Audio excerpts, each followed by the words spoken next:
আমরা ছোটবেলায় ১৯৭১ সালের মুক্তিযুদ্ধ নিয়ে বইতে এতদিন পর্যন্ত যে সমস্ত গল্প কাহিনী পড়েছি তার ১০০-র মধ্যে ৯০ ভাগই মিথ্যে। জামাত ইসলামী বাংলাদেশ ওই সময় যুদ্ধের বিরুদ্ধে ছিল না, তারা ভারতের বিরুদ্ধে ছিল। আমরা এখন এটা জেনেছি, আগামী দিনে ভারতের তাবেদার মুক্ত করে এদেশকে স্বাধীন চেতা হিসেবে আগামী দিনে আমরা বলতে চাই ১৯৭১ সালের মুক্তিযুদ্ধের ইতিহাস নাকি মিথ্যে।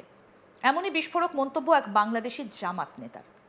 বাংলাদেশের জামাত নেতা মুফতি আমির হামজা সম্প্রতি বাংলাদেশের মাটিতে দাঁড়িয়ে ১৯৭১ সালের মুক্তিযুদ্ধের ইতিহাস নিয়ে বিস্ফোরক মন্তব্য করেছেন। তার মতে, আমরা ছোটবেলায় ১৯৭১ সালের মুক্তিযুদ্ধ নিয়ে বইতে এতদিন পর্যন্ত যে সমস্ত গল্প কাহিনী পড়েছি তার ১০০-র মধ্যে ৯০ ভাগই মিথ্যে।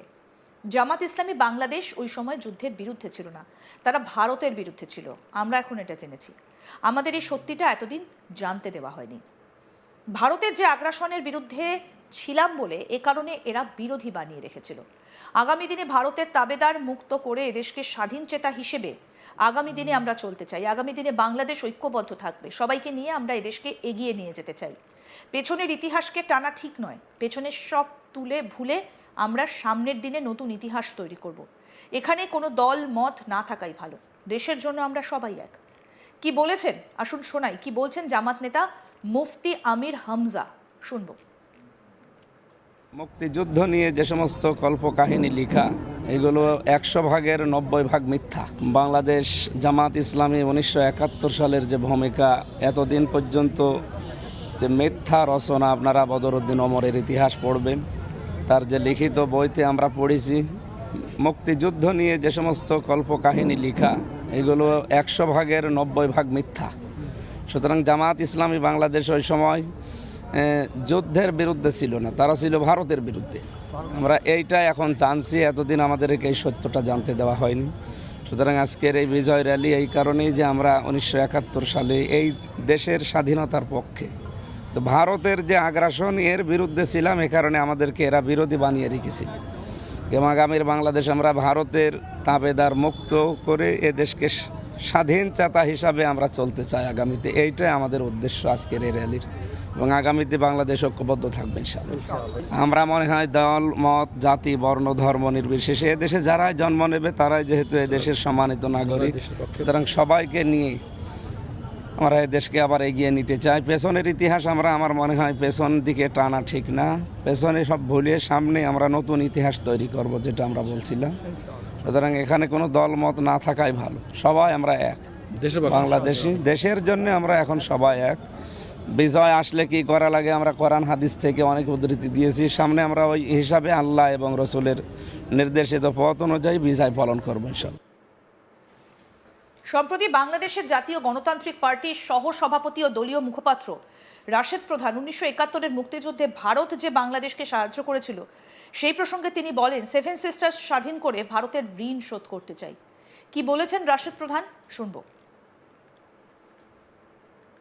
খুনি হাসিনাকে ফেরতের দাবিতে আমার দল জাগপার পক্ষ থেকে ভারতীয় দূতাবাস ঘেরাও করতে এসেছিলাম।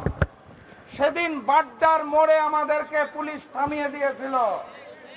আজকে আরো বহুদূর এগিয়ে এসেছি, পরের বার এখানে থামবো না, ভারতীয় দূতাবাসে ঢুকে যাব ইনশাআল্লাহ।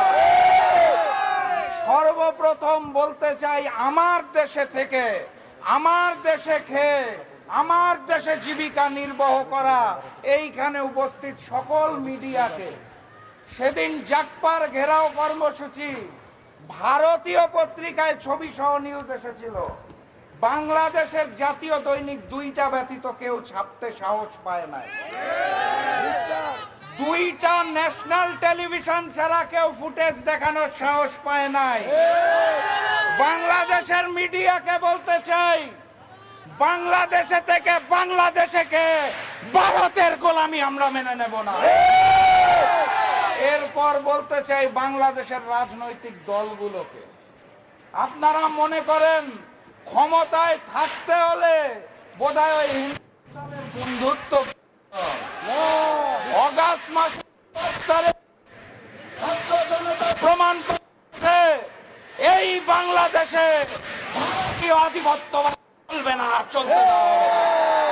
অতএব যারা নতুন করে নরেন্দ্র মোদী আর হিন্দুস্তানের সাথে বন্ধুত্ব করতে চাইছেন, সেই বড় দলকে বলতে চাই, নতুন জালেম হবেন না।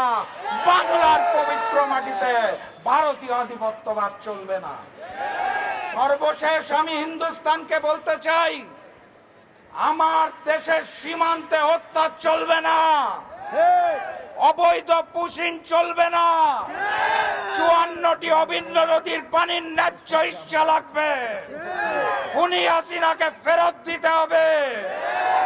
হাদির উপর আক্রমণ করা সন্ত্রাসীদের আপনারা রক্ষা করছেন, তাদেরকে ফেরত দিতে হবে। দ্রুততম সময়ের মধ্যে ফেরত না দিলে, আপনারা নাকি 71-এ আমাদের সহযোগিতা করেছেন, আমরাও মুক্তিকামী 7 সিস্টারকে সহযোগিতা করতে চাই। 71-এর যদি কোনো ঋণ থাকে আপনাদের কাছে, সেই ঋণ এবার পূরণ করতে চাই। 7 সিস্টারকে স্বাধীন করে দেওয়া হবে। বর্তমানে বাংলাদেশের যা পরিস্থিতি তা নতুন করে বলার কিছু নেই। বর্তমান বাংলাদেশে বেড়েছে মৌলবাদীদের দৌরাত্ম্য, আবার সেই দেশের নানা নেতার মুখ থেকে ভারতকে নিয়ে নানা মন্তব্য শোনা যাচ্ছে। অনেকের মুখে উঠে এসেছে ভারতের 7 সিস্টার্সের প্রসঙ্গ। কেউ কেউ তো 7 সিস্টার্সকে দখল করে নেবার হুঁশিয়ারিও দিয়েছেন। ভাবুন তো একবার কি অবস্থা। ওই যে কথায় আছে, পাগলে কিনা বলে ছাগলে কিনা খায়। পুচকে বাংলাদেশও এখন যেন পাগল হয়ে গিয়েছে আর ভুলভাল বকছে। ভাবছেন তো এবার আবার কোন মন্তব্য উঠে এলো? এবারও 7 সিস্টার্সকে ভারত থেকে আলাদা করার ফাঁকা আওয়াজ দিয়েছেন এক বাংলাদেশি। তিনি হচ্ছেন বাংলাদেশের ন্যাশনাল সিটিজেন পার্টি বা এনসিপির দক্ষিণের মুখ্য সংগঠক হাসনাত আবদুল্লাহ। তিনি সরাসরি হুঁশিয়ারি দিয়ে বলেন 7 সিস্টার্সকে ভারত থেকে আলাদা করে দেব। হাসনাতের সেই বক্তব্য আসুন আপনাদের শোনাই। ভারতের যারা সেপারেটিস্ট আছে, বাংলাদেশে আমরা তাদেরকে আশ্রয় প্রশ্রয় দিয়ে যে 7 সিস্টার রয়েছে সেটাকে বাংলাদেশ থেকে, ভারত থেকে আশ্রয় প্রশ্রয় দিচ্ছেন। কথা স্পষ্ট করে বলে দিতে চাই, ভারতের যারা সেপারেটিস্ট আছে, বাংলাদেশে আমরা তাদেরকে আশ্রয় প্রশ্রয় দিয়ে যে 7 সিস্টার রয়েছে সেটাকে বাংলাদেশ থেকে, ভারত থেকে হাদির মৃত্যু নাকি একটি বিচ্ছিন্ন ঘটনা। এই স্পাইনলেস মেরুদণ্ডবিহীন ইলেকশন কমিশনার, আমরা এমন একটি বিচ্ছিন্ন ঘটনা তোমার সাথে জনগণে যদি অপেক্ষায় থাকি। নির্বাচন যারা বানচাল করতে চাইছে, দেশের পরিবেশকে যারা অস্থিতিশীল করতে চাইছে, সীমান্ত যারা আমাদের ভাইদেরকে বোনদেরকে মেরে ঝুলিয়ে রাখে, তাদের আশ্রয় এবং প্রশ্রয়দাতা পৃষ্ঠপোষকতা দিচ্ছে ভারত। আরও আপডেট পেতে দেখতে থাকুন আজ তাক বাংলা। সাবস্ক্রাইব করুন, নোটিফিকেশন পেতে বেল বাটন অপশন প্রেস করুন।